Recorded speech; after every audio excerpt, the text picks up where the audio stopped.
Good morning, everyone. My name is Anita, and I'm one of the educators at Children's Hospital Childcare Center. Today, we will be having a presentation about teaching and learning in the 21st century and what are the factors that are affecting our education. Let's begin with what is 21st century learning. It is basically when a teacher mainly focuses to create and develop the individual's learning ability and skills by giving them a lot of a rich experience in an environment where they are encouraged to have exploration, promote their inquiry thinking, problem solving, collaboration in order to help them connect in the learning environment. Let's compare it to the traditional education and to the modern education. In the past, usually the teacher used to be the centric. Children would be sitting at the desks in rows. There will be a lot of learning from books, rote learning. Again, memorization will be there. Mainly indoor learning structure, a structured syllabus will be there. Whereas now in modern education, it is mainly a child-centric. Teacher will be there as a facilitator. A lot of collaborative learning will be happening. Interest-based, play-based, problem-solving and inquiry-based. As well as ICT is included in the learning. Respecting diversity and differences.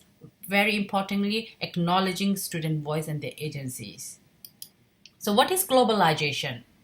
Globalization has connected learning, world economic, politics, and environment, and community from different multicultural and religious background. So it's just a global mindset which leads to a collective knowledge in education, which again foster 21st century learning skills such as having an inclusive practice, collaborating with each other, promoting critical and creative thinking. So one example would be how globalization is happening in early childhood education would be sharing a global research and academia which is connected by curriculum.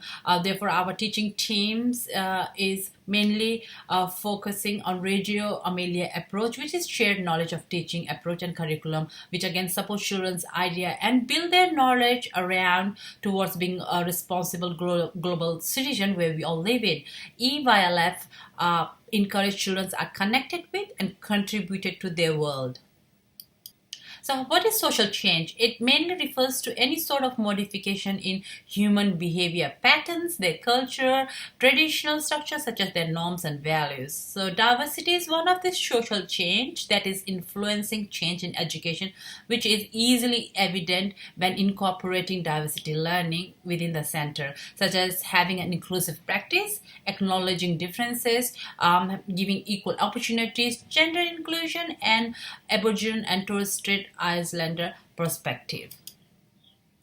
A great example of social change in education would be a teacher planning cultural experiences with an anti-bias curriculum. We recently were able to celebrate Diwali, which is an Hindu festival with children, and they were able to extend their knowledge about diversity and were able to participate in the traditions, culture, norms, and values. Again, EYLF encourages children to have strong sense of identity. What is a technological change?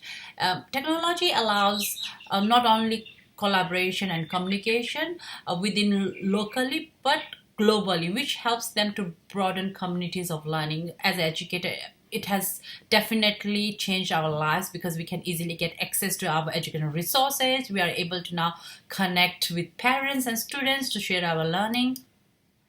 Within our curriculum, we enhance this to foster each child's learning and development by providing them 21st century skills through technology such as literacy and numeracy skills, social skills, promoting creative thinking, and helping children to be able to be a safe user of internet.